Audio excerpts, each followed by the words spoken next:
Welcome. Welcome. Welcome back. It's episode 2 You came back. Thank you. for Wine and Words. I am Shari. And I am DNC. We got our sidekick Paige here because She's back again. So, what are we sipping on today? Today's topic, we're going to discuss why the awkward or insecure black woman is so dope. Yes. So, this is going to be rolling off the back of Insecure, which is a very popular show on HBO. Starring Issa Rae, who is the awkward girl herself. And just for those of you, if this is the first time you're watching this, I don't know why you didn't watch the first one, but that's okay. But we're mommies, and so you're going to see kids come in and out, so we don't want to hear about it. It's just a part of life, and we're still getting used to it. Welcome. So, our wine today will be...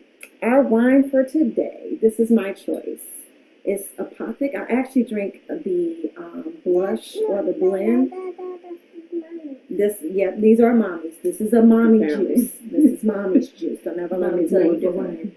So Apothic Rose. So I've never had this before. I've had the blend, which we'll probably share at some point. And it's actually cold this time. It is cold, y'all. Look at it. Do you see the sweat? Can you see the sweat on it? Okay. All right. So I'm going to go ahead and pop this. And once again, screw top. Screw top. How much? Where? Don't judge. Oh, sorry. So this is available in multiple places.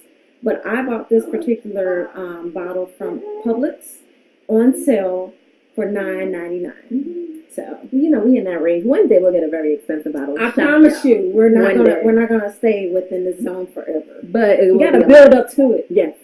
Keep watching, and you'll help us get there faster. And we can't have $100 bottles of wine every week. Maybe 5 seasons in. One day we will. You never know. As we fly it back and forth. Just, Milan and things like that. Okay. I feel like we need more. It's some big glasses. Excuse me, ma'am. I'm sorry. Well, I gotta have more. Okay. It's not juice, no. It's not. No. You can't suck your lips. You have this, baby. All right. So, here we go. It smells good. It smells good. I know the drips for the alcohol. I don't know about not really, but there she go. It's a little tart. It is as you would expect a rosé to be. It's tart. Fruity. It's just the best way to describe it. According to this, it's supposed to be strawberry and watermelon with a hint of raspberry. Mm-hmm. I'm getting it. But it also tastes like they added some lime, which I might be making up. I don't know if it's lime, but I feel like it's trying to get the words together. It's definitely fruity. It's not quite citrus. No. But I don't get the watermelon. I don't get the watermelon. I taste the raspberry. I do taste raspberry. That's probably the strongest of it all. So yeah. What was it? Apothic Rose. Apothic $9.99. Rose. There you go. Okay. So back to the topic today. Topic for today. We are talking about insecure and the awkward black girl. And how insecure made not so much the awkward black girl, but the black girl normalized. Yes. We have seen constant. I don't even want to use these shows as our examples, but I'm going to the Love and Hip Hop and the Real Housewives, and all the black women portrayed on TV are never. I won't say never. Are not normally the everyday black woman. It's always a full face of makeup. The weave is laid. The outfit's well put together. The high heels every day of life.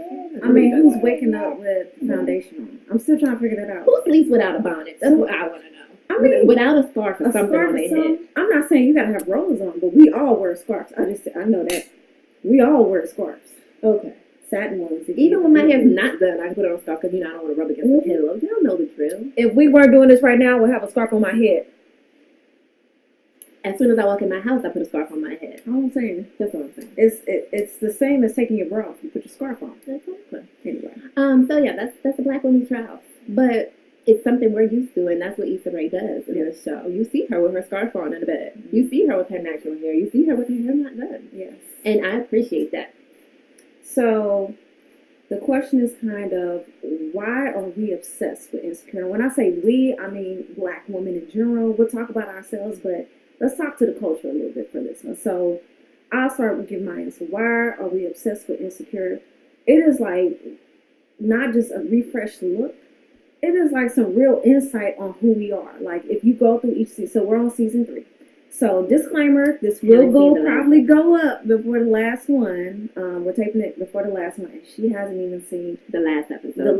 The second to last episode. Yeah. The second to last episode. I have, and it's great. And the reason, I'm not going to say, there's no spoilers, so I'm not going to give anything. But I'll talk about the season. So first season was AF, or AF, you know what I'm saying? Mm-hmm. So basically, she's kind of going through her inner thoughts, how awkward she is, or how awkward she thinks she is. Or how normal she is. It's really how normal she is. But she's giving it to us because that's what the world says that type of black woman is. Yeah, awkward. Or insecure. The second season, she's that's the hella season. So basically, Paige, cover your ears. She really did too. Okay. But basically now she's kind of pushing the envelope more. She's opening up. She's doing things that she would normally do.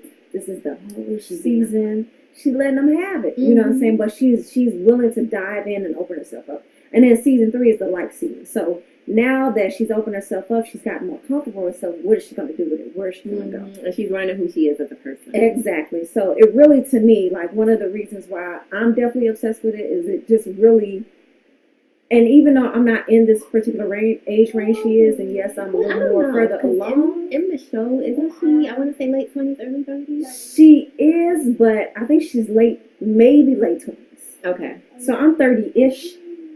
Ish. Plus 2, 3, 4, 5, or 6.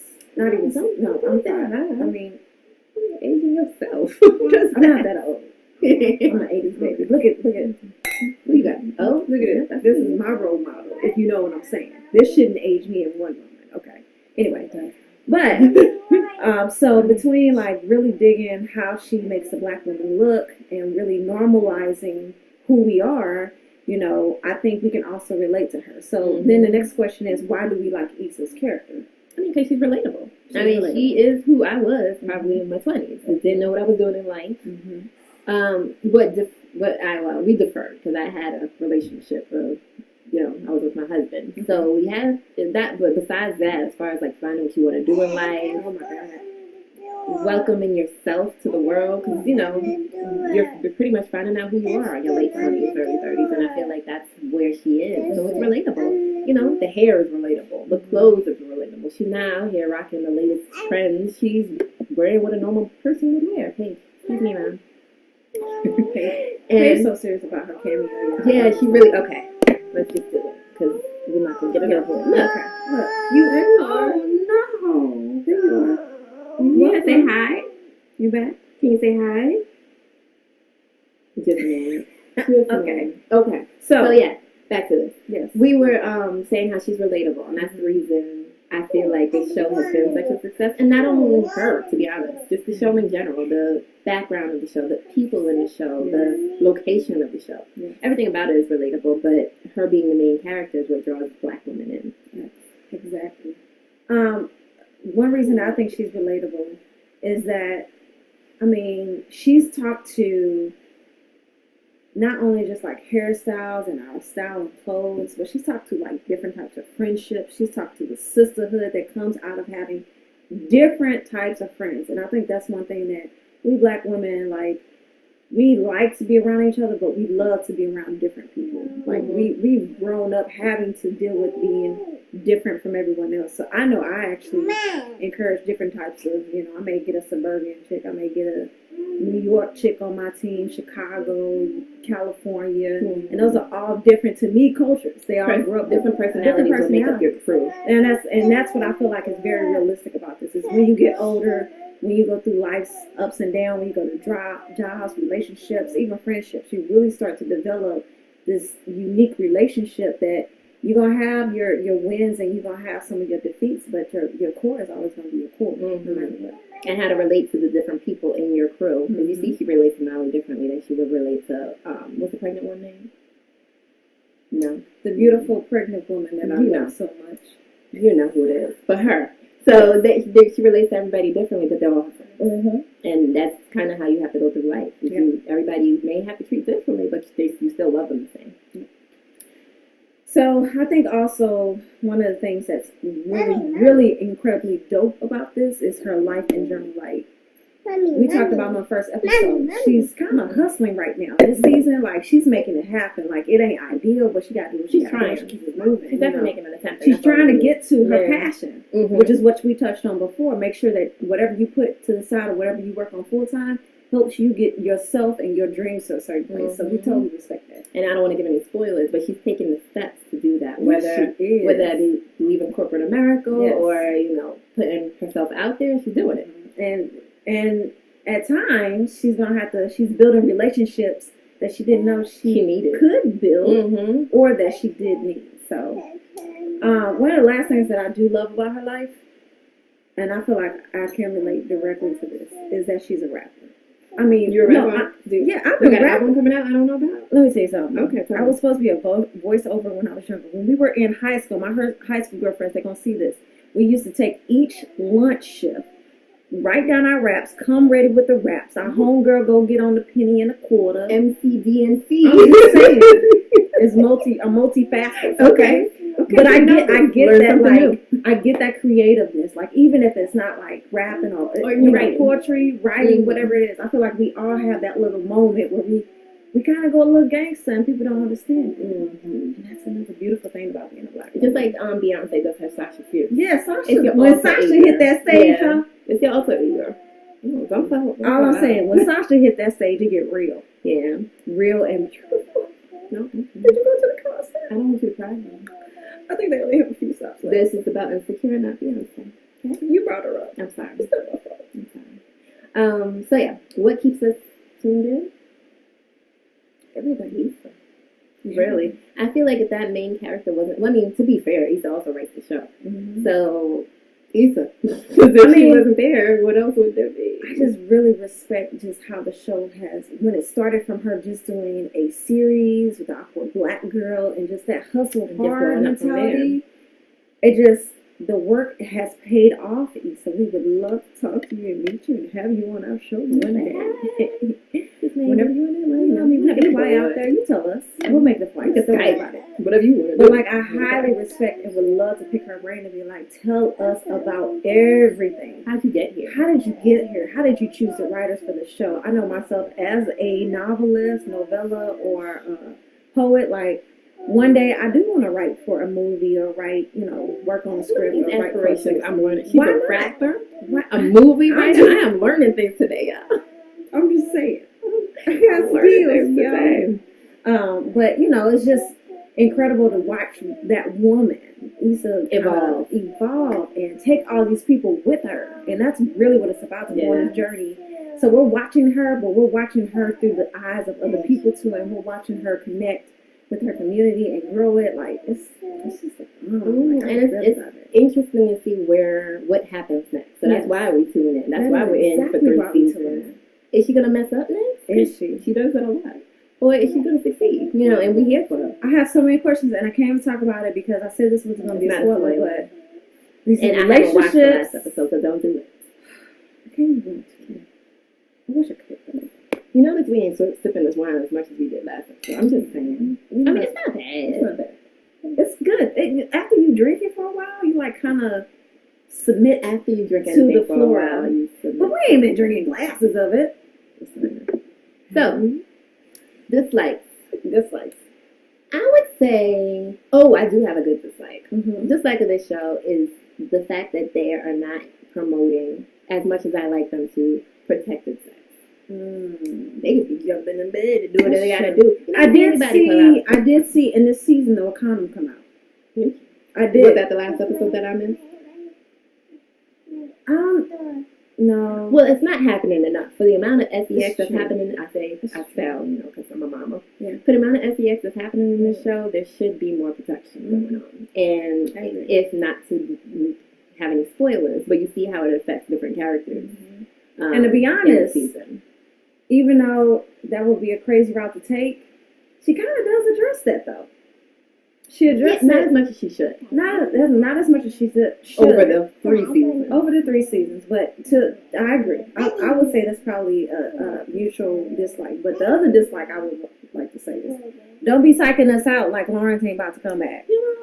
Like, that was a little disrespectful. You actually are kind of doing a spoiler, though, just for the people who have not. Well, I'm sorry. Y'all should have at least saw it to that point. Because this trailer's out. All I know. Is she mad, though? I'm sorry, Paige. Raised if this Paige done got scared and climbed up in the couch. Lord, my baby. It's okay, Mokable. All I know is that it was really dope and at the same time really, like, ignorant. But I'm here for it. I mean, bring it on. Bring more. He need a job. You know, let it work. You gotta have a job. I'm not gonna spoil no more, but anyway. That's about it. So, what is our aftertaste for today? I think we did it. Well, first off, we can do the aftertaste. Let's do the aftertaste. So, we can do the aftertaste. What's next for the awkward or insecure black woman? Losing the term awkward and insecure. Amen. Let's normalize black women. Can we talk to that? Let's do it. Let's normalize the natural hair. Let's normalize the bonnets, the scarves, the dressing normal. Wear some bright colors on your lips. Whatever color you want to put on you. Be you. Be you, baby. And here's the thing that I also agree with that is I'm watching my girls grow up in a world where they are more comfortable wearing natural curls, where they're more comfortable in not wearing makeup, where they're more comfortable. Not possible. All I'm saying is I was trying to relax my scalp away. And it has nothing to do with, like, you know, and it wasn't like, about being white. I just didn't know it. It wasn't being about closer to white. It's just what you need to do. It's what. And the thing is, you kept it going. Shows like Insecure are helping to promote, not establish, because it's already been established. We just need to open our eyes and actually look at those women, but to help promote that whole feeling of what's normal and what's real.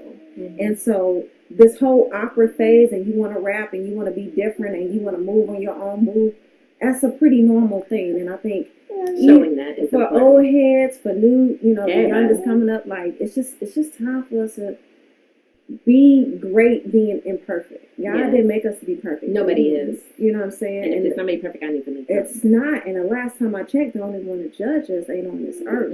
So in case people forgot. Speak the word.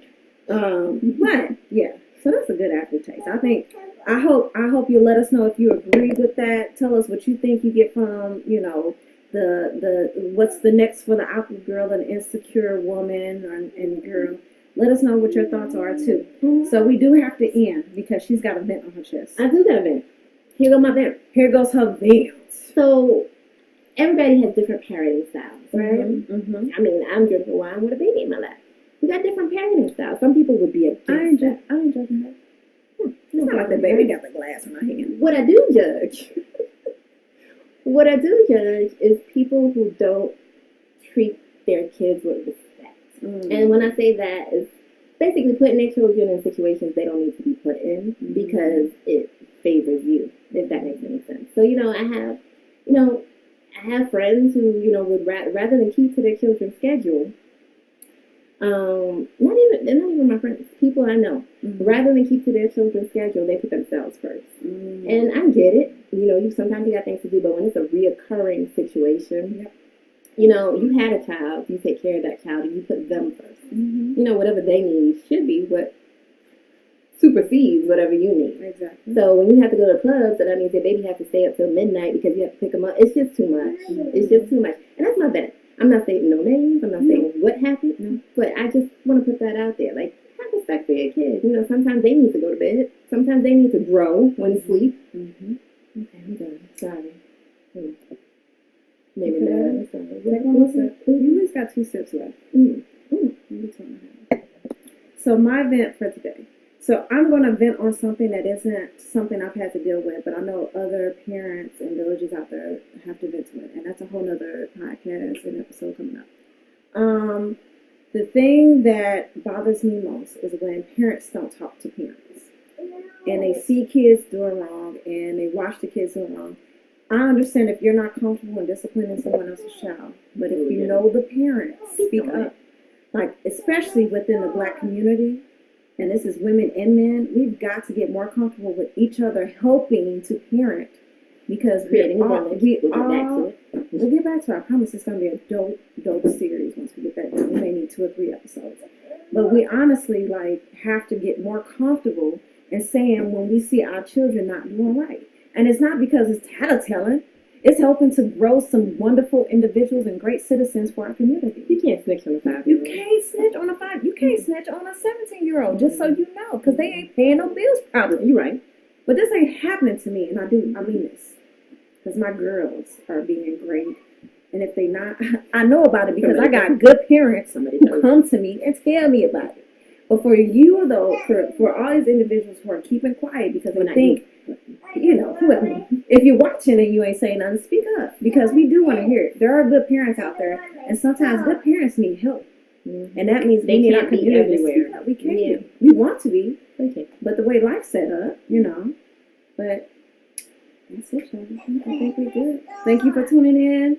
Subscribe, like, comment, share, all of the good stuff. I mean, we even want to hear your feedback. We'll drop you a little give you our email. Tell us what you want us to talk about. Yeah, what is our email? It's wine and words. That's 2018 @gmail.com. That's because we're established 2018. Like that, right? That made it sound cool. So wine and words 2018 @gmail.com. If you have anything to say, contact us. Cheers.